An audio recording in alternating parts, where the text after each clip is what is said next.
let's review DreamWorks' most iconic meme and one, if not the most looked back and most underrated DreamWorks movie, Megamind. Now we're talking about the first movie, not the sequel or Megamind Rules, but maybe next month. I don't know.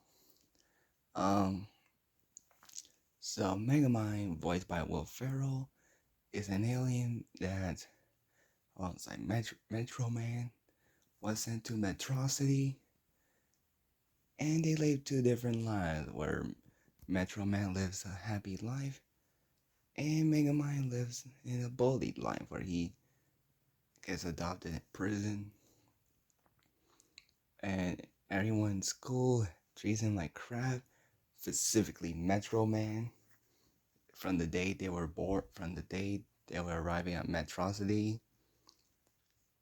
And the more pain he suffers, he starts to become an evil supervillain. And throughout the years, Megamind and Metro Man have been arch enemies forever. And but this time, Megamind has a plan where he kidnaps Roxanne Ritchie, voiced by Tina Fey, a news reporter of Metrocity, and Metro Man has to find a way to stop him, but he somehow finds his weakness, Copper, and launches a death ray that kills him.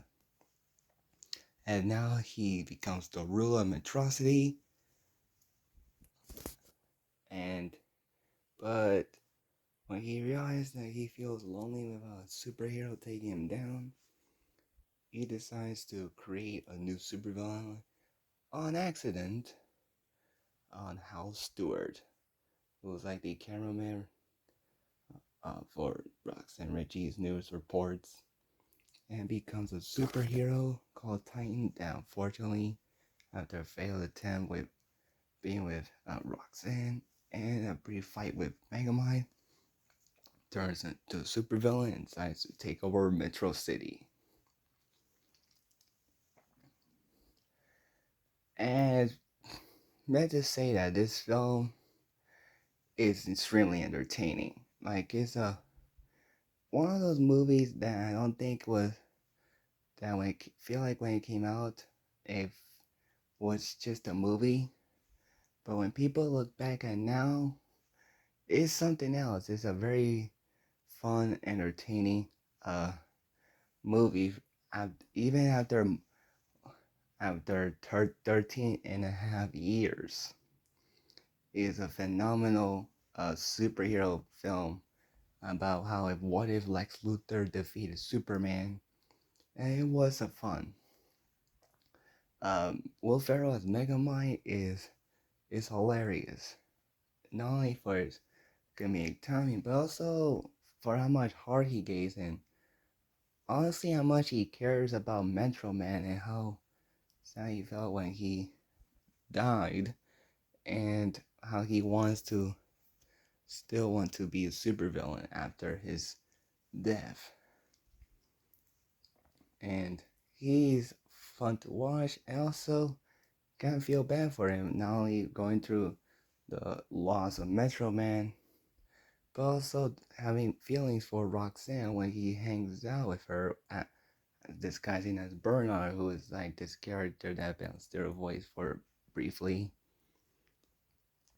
And Roxanne Ritchie, who is pretty much obviously Lois Lane, um, is a very well written character who is like this reporter who's like always up in the damsel of distress, who knows what will happen when Megamind kidnaps her at the beginning, and when she meets up with Bernard, she kind of had a good time with him and gets better, especially when she visits Megamind's lair. And when they start hanging out while Megamind was teaching Titan, she and Megamind or Bernard are having a good time, and when they go to dinner, when she realizes that Megamind is Bernard's Megamind and leaves him for good, you do feel bad for Megamind, and uh, when they when Roxanne decides to help Megamind to face Titan, becomes a very great character, honestly, and not just a Lois Lane wannabe or just a damsel in distress and just a side character to Megamind. Um, and Titan is a fun villain. He's obviously supposed to be Jimmy Olsen, and of course his name is supposed to be a play on Green Lantern.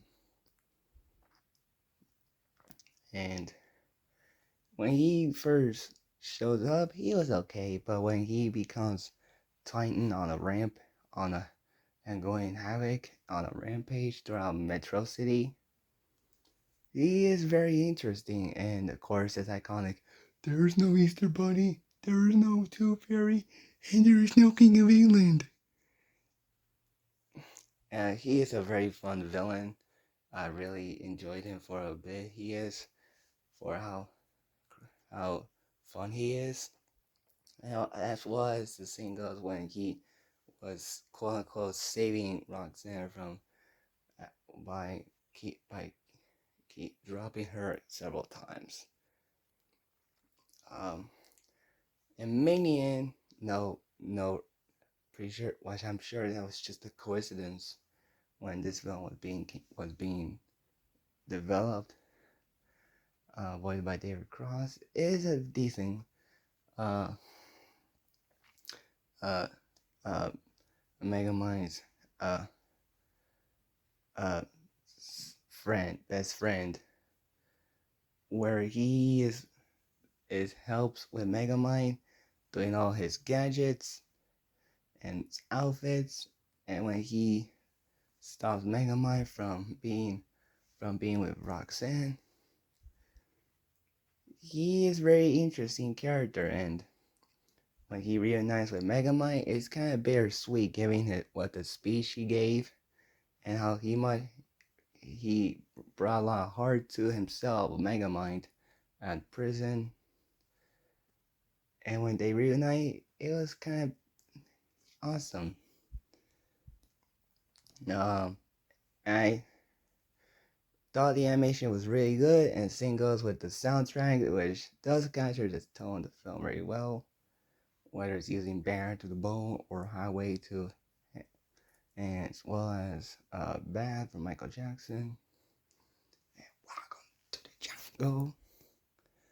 Uh, this film is a very fun parody of superhero movies at that, especially since superhero movies were getting bigger at that time in 2010.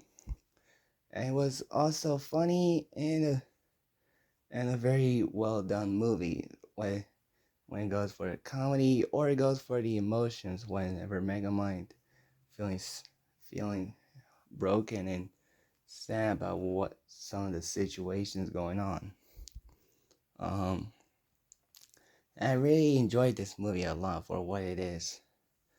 And the final fight was very fun as well with Megamind and Titan, and same goes with their first fight.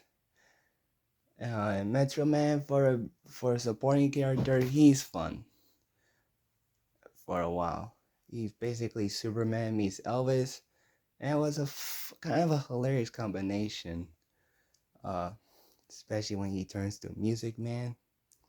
Um, yeah, overall, Megamind is a very amazing, great film.